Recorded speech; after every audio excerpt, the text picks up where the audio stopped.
Okay, now for part 3 of chapter 1 is all about research methods. So we're sort of shifting gears away from theoretical perspectives to talk about some really specific details about research methods in developmental psychology and lifespan development.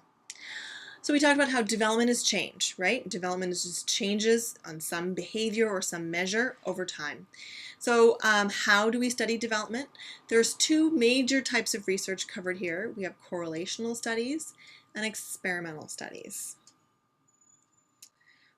Correlational method is where you observe 2 variables, and a variable is just something you can measure out there in the world.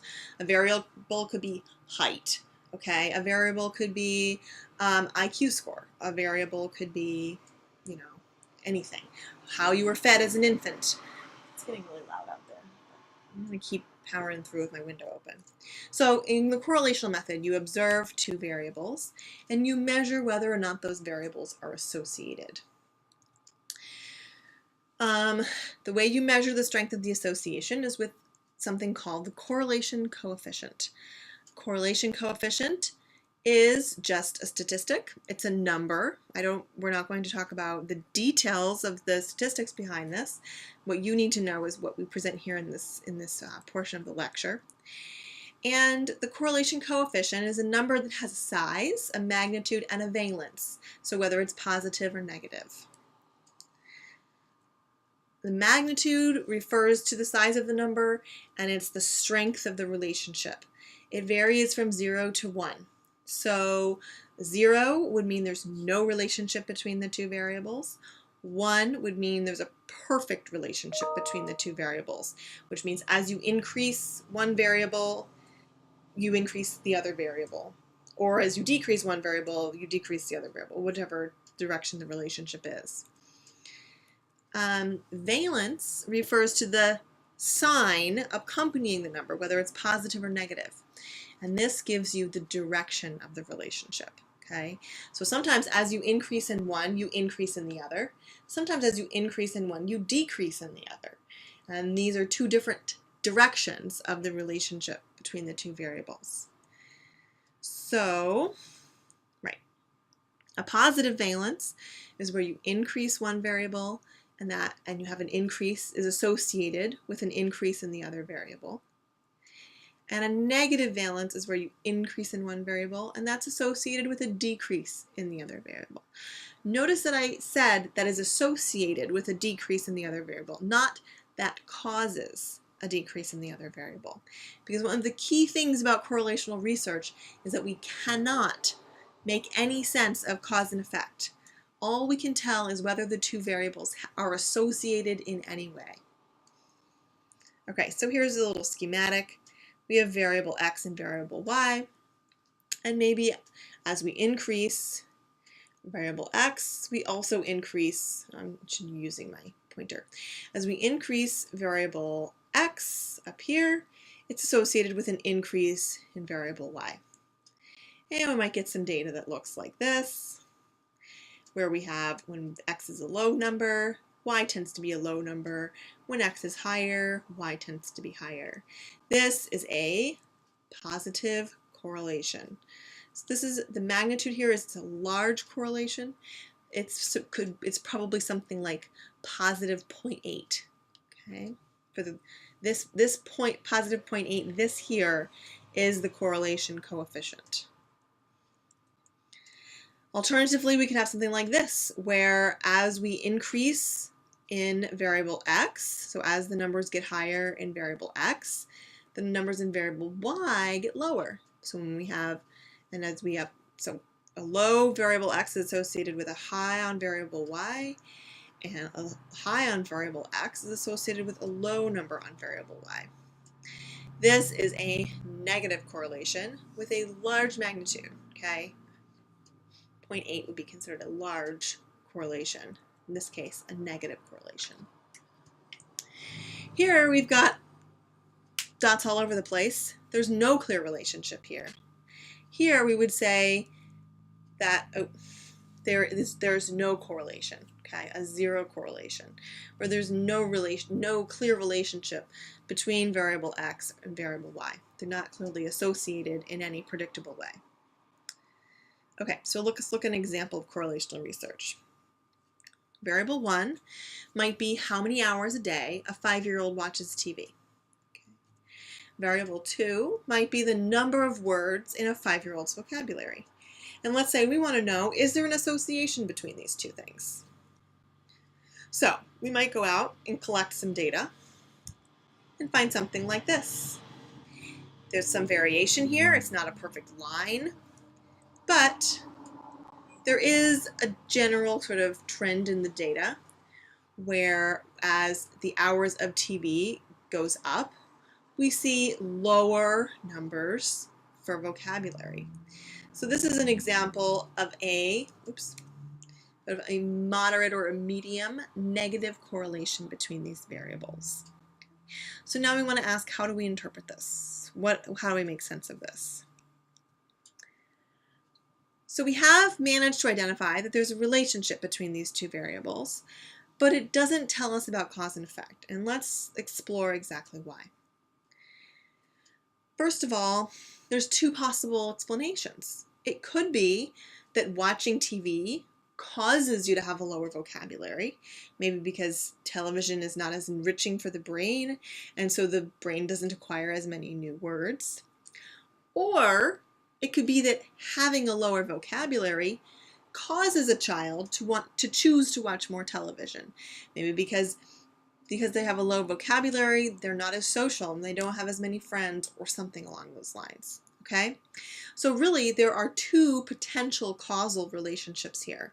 And based on the data we've collected in this pretend correlational study, we cannot say which one is correct.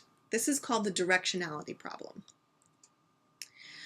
Another problem with correlational research is what we call the third variable problem, where a third variable could be affecting both of the variables that you're measuring. And this third variable is one that maybe you didn't measure in your study, okay? So one possibility is that parents who don't talk to their children very much tend to have kids with lower vocabulary. It may also be the case that parents who don't talk to their children tend to have children who watch more TV because they have more time to do so because they're not interacting with their parents. So in this case, TV is not causing the low vocabulary, and low vocabulary is not causing more TV watching, typo, but rather there's a third variable that's affecting both of those two, which is how much parents talk to their kids. This third variable is called a confounding variable, and it's another reason why we can't make any guesses about cause and effect based on a correlation alone. If we want to know about cause and effect, we have to use the experimental method. In the experimental method, again, we'll have two variables or more depending on the study, but in the simplest version, one variable is manipulated by the experimenter. This is called the independent variable. One variable is observed, and this is called the dependent variable. And what we're looking at is whether changes in the independent variable cause changes in the dependent variable. So where before the experimenter wasn't changing anything about anything, we were just going out into the world and collecting some data and seeing if they were associated. In the experimental method, we're actually going to make a change in one of the variables and see if a change occurs in the dependent variable. If it does, that tells us, as long as we controlled our study correctly, that there is probably a causal relationship between the independent and the dependent variable. Okay, so maybe we still want to know about TV watching and vocabulary, but in order to make this an experimental study, we need to do some manipulating of the independent variable. So we might decide the independent variable is how much TV 5-year-olds get to watch. And we now have two groups. A group that is restricted, who doesn't get to watch TV, and an unrestricted TV group, okay? Gets to watch as much TV as they want. The dependent variable, in this case, is maybe we'll look at how much vocabulary changes over the course of 4 months of this treatment of restricting the television. Now we might see something like this. This is pretend data. It's fake, made up data, but we might see something like this, where before the study began, children, it would be important that we had groups that were roughly equivalent, right, in terms of all different kinds of variables, but we want to make sure we're starting with kids who are at about the same level of vocabulary and language ability, and etc. And we might see before they have a, receptive vocabulary of around 300. And after the 4 months of treatment, we might see something where the restricted group, who wasn't getting any TV, has increased their vocabulary dramatically, whereas the unrestricted group, which has had some increase, but not nearly as dramatic an increase as the restricted group. And we can test statistically to see if this difference is a significant difference, to see if there's a statistically significant change in the dependent variable. If our data looked like this, we would probably want to conclude that restricting television could cause changes, increase in the vocabulary of the children. Okay, some important considerations. We need to carefully control experimental research. You need to make sure that there are no confounding variables that could be a problem for your research. And we have the importance of random assignment. I can't remember if I have a slide. No.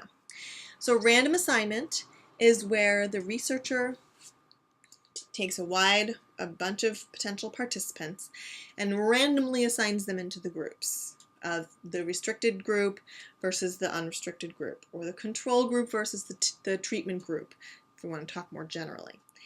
And this ensures that the participants in each group are likely to have a similar amount of variability within the groups. Okay, we want our groups to be similar in terms of how different they are from each other, etc. We wouldn't want to have all the high vocabulary kids in the unrestricted group, okay? Or I should probably worse if they were in the restricted group. If we have all the really, really high vocab kids already in the restricted TV group and the low vocabulary kids in the unrestricted group, well then maybe it's just that the kids who were in the restricted group were already better at learning new words. Okay, and the treatment really had nothing to do with our result that we found. So in this way, we need to carefully control things, and we need to have random assignment to ensure that there's a good mix of people in each group. So obviously, if we could, doing experiments all the time would be great, because that's what allows us to infer cause and effect. But sometimes we can't. Sometimes it's logically impossible to do an experiment, or ethically impossible to do a particular experiment. It's not permitted ethically to deprive children of certain important aspects of development. So we can't deprive children of something that would be needed for their normal development just in order to test whether it's an important thing. Okay.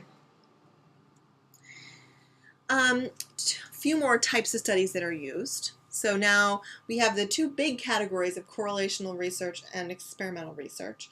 Another sort of type of difference among studies in development are longitudinal versus cross-sectional studies. Sequential studies are kind of a combination of those two, but I'm going to focus on describing the difference between longitudinal and cross-sectional studies. So in the longitudinal method, we have one group of subjects who are measured repeatedly at different ages. So for example, we might have a bunch of people that when we first test them, maybe we're testing their reaction time as our dependent variable that we're interested in. We might test them at first when they're 3 years old, then we bring them back to the lab 2 years later when they're 5, again when they're 7, again when they're 9, again when they're 11. And what we're looking for is, does reaction time change as children get older? And here we can see clearly there is a change. Reaction time gets quicker as kids get older, right? A smaller number, which means it takes them less time to react to whatever it is that we're presenting. So what this tells us, that we see a developmental change. It's within individuals, can be really useful. Some problems with this method though, I think I have another slide on this. This study took like 8 years to complete, right? Because if we started when the kids were 3 and we finished when they were 11, that's a long time. That's a very expensive study to conduct. And a problem with that, in addition to being expensive and time-consuming, you may lose participants. Okay, that's called attrition. People move away, they lose interest in the study, whatever it might be. That can be a problem for longitudinal research. In the cross-sectional method, we have several groups at different ages that are all tested at the same time, or at one time. So for example, we might get a bunch of 3-year-olds and test their reaction time, and we might get a bunch of 5-year-olds and test them, a bunch of 7-year-olds, a bunch of 9-year-olds, a bunch of 11-year-olds. We find the same results, right? So we're finding that we see smaller, shorter reaction times in 11-year-olds than in 3-year-olds. Okay, so the line is kind of similar. But in this case, we were able, because we tested different kids, all at different ages, we were able to do the study much more quickly. So some real advantages to a cross-sectional study in some cases. So cross-sectional studies are cheaper, both in terms of time and money.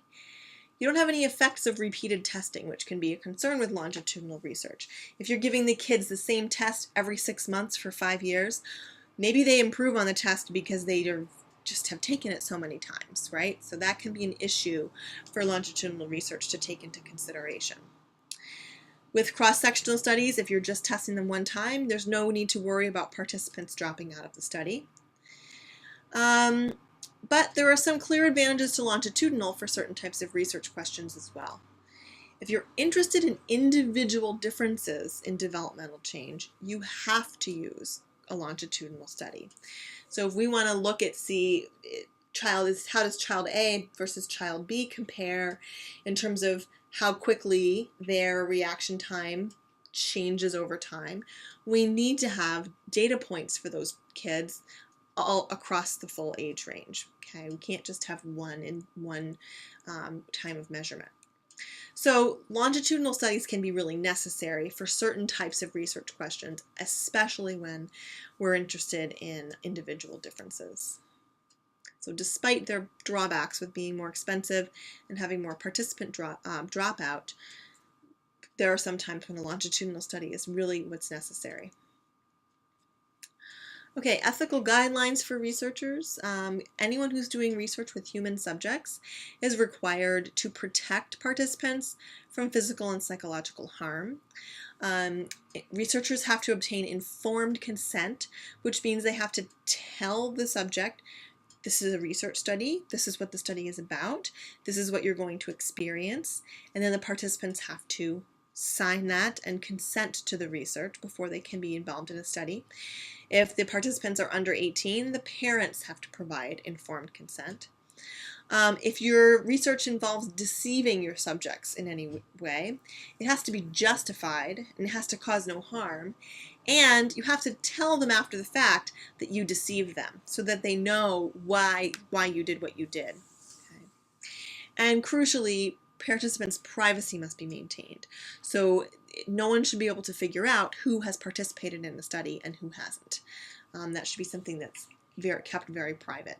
So these are some of the cornerstone ethical guidelines that researchers need to uphold when they're conducting research with human subjects. So in class this week, we will have a team quiz on Chapter 1 covering these 3 sections: the kind of overview business, the theoretical perspectives, and the research methods.